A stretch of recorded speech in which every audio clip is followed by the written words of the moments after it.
Hey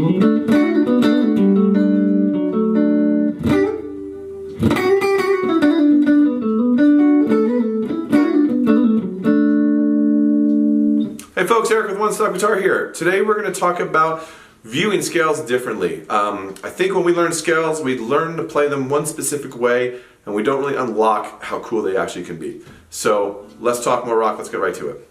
So today we're going to talk about using a B Phrygian scale. Hopefully you understand what a Phrygian scale is. I'm going to play it for you real quick if you don't. There's plenty more lessons on my onestopguitar.com website and the One Stop Guitar YouTube. So please subscribe. Ton of videos there for you, so hopefully if there's stuff that you want to pick up, you can pick it up there, not just with this lesson, okay? So B Phrygian scale. I'm going to go string by string. So the 6th string, we're going to go 7, 8, 10. Okay, those are frets, okay? So 7th fret with your first finger, 8th fret with your middle finger, 10th fret with your pinky. The next string, the 5th string, will be 7, 9, 10. So it'll be 7th fret first finger, 9th fret with your ring finger, 10th fret with your pinky. The next one after that will be 7, 9, 10 again. Same fingers, obviously. Next string after that, the 3rd string will be 7 and 9, first and ring finger. The next one after that will be 7, 8, 10. That'll be first, middle, and pinky. And the last string, the high E, will be 7, 8, 10 also, same fingers. So slow motion.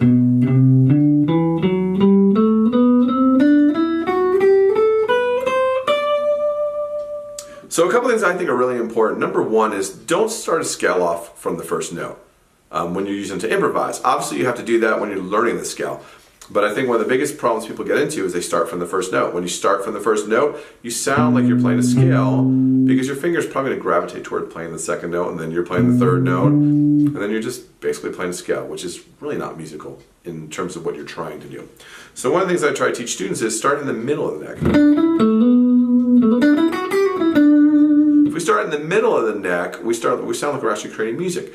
There's just a couple techniques and tips I'm going to go over today that'll help you on your journey, but there'll definitely be a part 2 and a part 3 and a part 4 you can find on the website that will help you out, okay? So, like I said, I like to start in the middle of the neck. Use techniques like hammer-ons, pull-off slides, so vibrato, things like that really kind of spice up your playing. The other thing I like to do, and this is one of the things we're going to talk about that I did in the beginning of the lesson, is playing multiple notes almost as chords, kind of like Hendrix did. So what I'll do is I'll write out the scale on a piece of paper and I'll just start looking at it and I'll try to start seeing patterns, okay? So for example, some of the stuff I did in that video is I'll play multiple notes at the same time. So, or multiple strings I should say. Same thing actually. So I'll take my first finger and put it on the 7th fret. Right? Now the thing that's cool about the Phrygian scale is you're basically going to be on the 7th fret for every string. So it's a really cool way where you can start to bar across and do all those really cool Hendrix type of, you know, John Frusciante from Chili Peppers does it too, Mike McCready from Pearl Jam.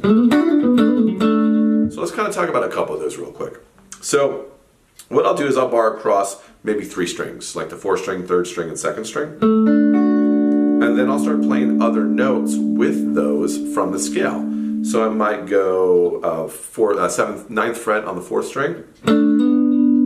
But instead of just doing those 2 notes, I'll add the 3rd string and I'll add the 2nd string. So now you have this really cool chord sounding thing. Maybe I'll do the same thing on the 3rd and 2nd string. Maybe I'll add little other things that actually make chords up. So for example, I'll add my middle finger on the 8th fret, which is part of the scale. I'm not doing anything that's not part of the scale in this lesson, by the way.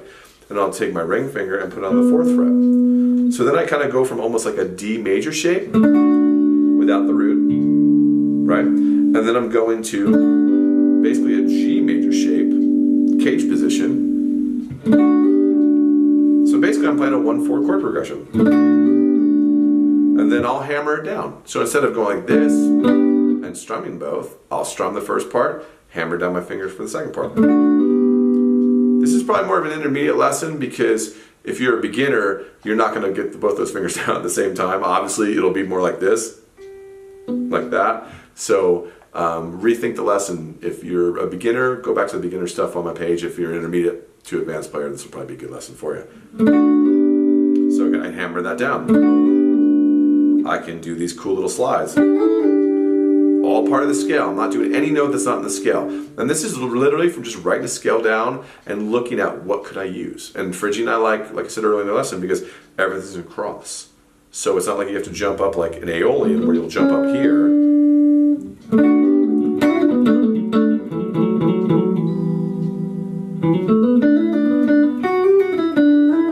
Octaves.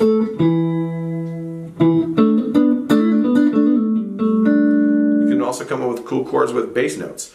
So for example, we talked a second ago in the lesson where this is basically a D major chord without the bass note, right? The bass note's right there, sorry. I could put the bass note in different places. So I could play a D chord with a G in the bass, which has a really kind of cool sound, or an F sharp in the bass.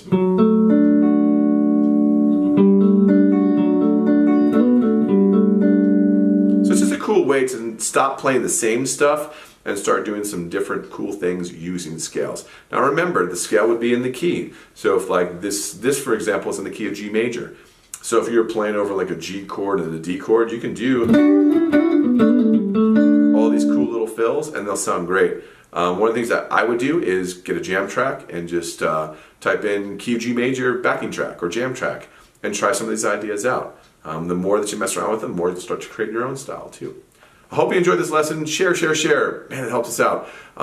Share it on Facebook, subscribe to us on YouTube. One Stop Guitar is the keyword. And find us on onestopguitar.com. Thanks a lot for listening to this lesson, and have a great day.